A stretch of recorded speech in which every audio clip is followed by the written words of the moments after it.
Alright, so hi. How you doing? I had already planned on. My hair looks crazy wild. Oh, anyways, I'd already planned on doing a video, right? But something ended up happening a little bit earlier, and I ended up writing a blog on it on my page, but I was supposed to go to work, and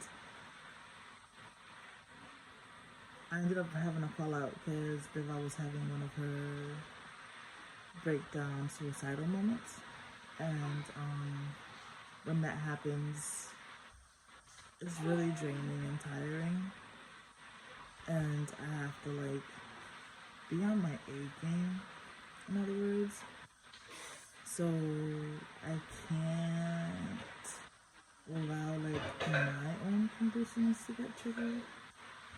I have to like be really mindful and considerate of what I'm saying and how I'm saying it, because based on if I can walk her from the ledge or not would depend on if she'll be here or not, basically. So I decided to talk about it only because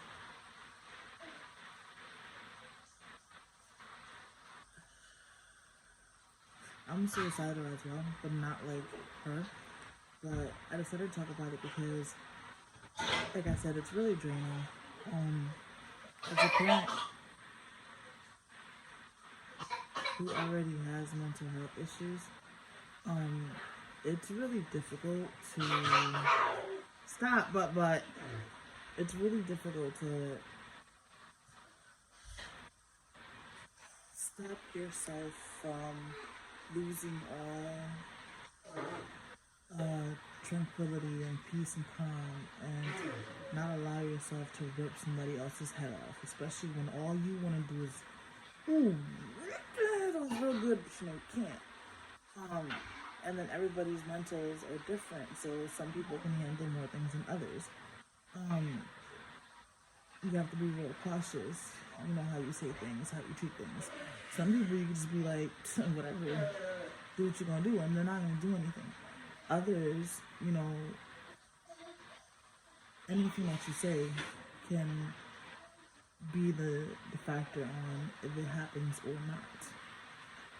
So whenever I see her like this, or whenever we go through this stage, like I always make sure that like I walk the whole thing out with her, and I kind of make sure that I don't take my eyes off of her until I know we're no longer in a dark space and she sees the light again.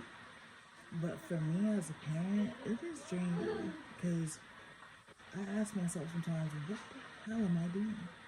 Like, am I even handling this right? Like, am I taking the right steps? Am I saying the right words? Like, yes, love. Okay. And like, I don't know. It's difficult because it's like I'm afraid that one day I'm either not gonna have my mother instinct kick in and tell me that, you know, it's not a joke or whatever. I really need to watch her, and I'm gonna not pay attention to it or something, and then something else is gonna happen. Like, there's a lot, and for me, it puts more pressure on my mental because I'm not only taking care of my own mental health, I'm also taking care of hers, and I'm taking care of her brother's. So, and at the same time, even though the baby doesn't have anything going on, I'm taking care of hers too, because all of this does affect her as well. That's another reason why, like, I kind of created this whole YouTube channel thing, because, you know, I was in hopes of creating a community, awareness, a support group, and then from that support group, our kids can have, you know, their support group, and then even for the siblings that don't have anything, can have their support groups for having to be in a household with siblings and parents that do have it. Because we do affect others in a different manner, and it's not like we intend to do anything or that it's, you know, our intention or our goals or whatever, but reality speaking, we all cope and deal with things differently, and sometimes it is hard to process. And like I said in my last video, not everybody can understand where you're coming from because they don't have to deal with things that you have to deal with. You know, I'm not just dealing with a terrible 3s or the terrible 2s or whatever. I'm not just dealing with the preteens or the hormones and all that other good stuff. It's not just that. Like, it's more than just that. You know, because you have to take into fact that it's also their mental health as well and what they have going on. And then it's mine too. You know, mine struggles a little bit more because, like I said, I have to be their common sense as well. And I hope she's not being louder than me. Because if she is, I'm going to be mad because I am so not recording this all over again. Because I'm sorry, and I hope you guys will come to understand this. I'm not one of these YouTubers that will be sitting here editing and YouTube and whatever their videos. No. Whatever I got going on in my crazy household, you will be hearing it, and it will not be edited out because I am not perfect.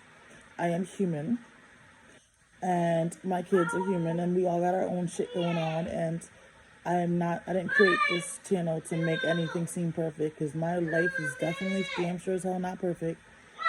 So I won't be editing nothing out, and I just hope that y'all can hear me just fine because I also don't be talking loud unless I'm mad. But anyways, so I just felt like I needed to share that because I know I'm not the only parent that's going to be going through that, and I know it must weigh on you guys because it weighs on me too. Yes, but Beba, check her real quick because it weighs on me too. Like, it weighs on me a lot, like a lot. So I just wanted to share that because if you do have, you know, kids that are dealing with that and don't know what to do or need, you know, support or whatever, it's all okay. I'm here. That's what this channel is for. I did create an email account. You know, maybe if you guys need somebody, you know, to email back and forth, whatever. Life as a single parent with mental illness at gmail.com. There's also the IG page I created as well for the support as well. And I hope she ain't singing louder than me either.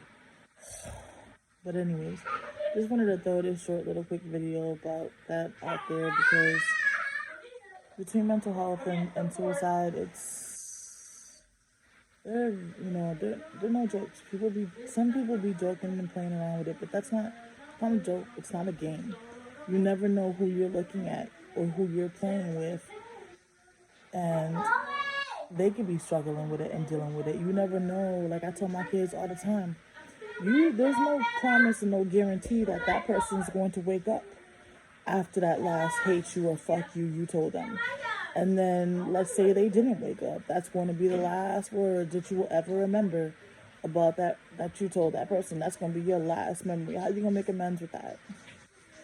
How? You're not going to be able to because they're no longer here for you to be able to make amends with. So these are two things that I would love to bring awareness to because support is needed. And I'm not going to joke. I'm not going to lie. Like, mental health is like a joke in the United States. People play with it, and it's not funny. Healthcare isn't what it should be when it comes to it. Mental health care providers don't treat us like they should. And sometimes that plays a big part in why people end up worse than what they were before they even opened the door or admitted that they had the issue. But I'm gonna let y'all go now because she's gonna take the shower. She's gonna be she's gonna be demanding my full attention. And if I don't give my butt the attention, my butt gonna get mad.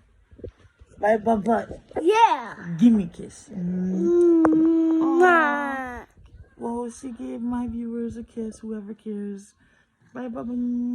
Mwah. All right. Mwah. All right, good night, y'all. Good night.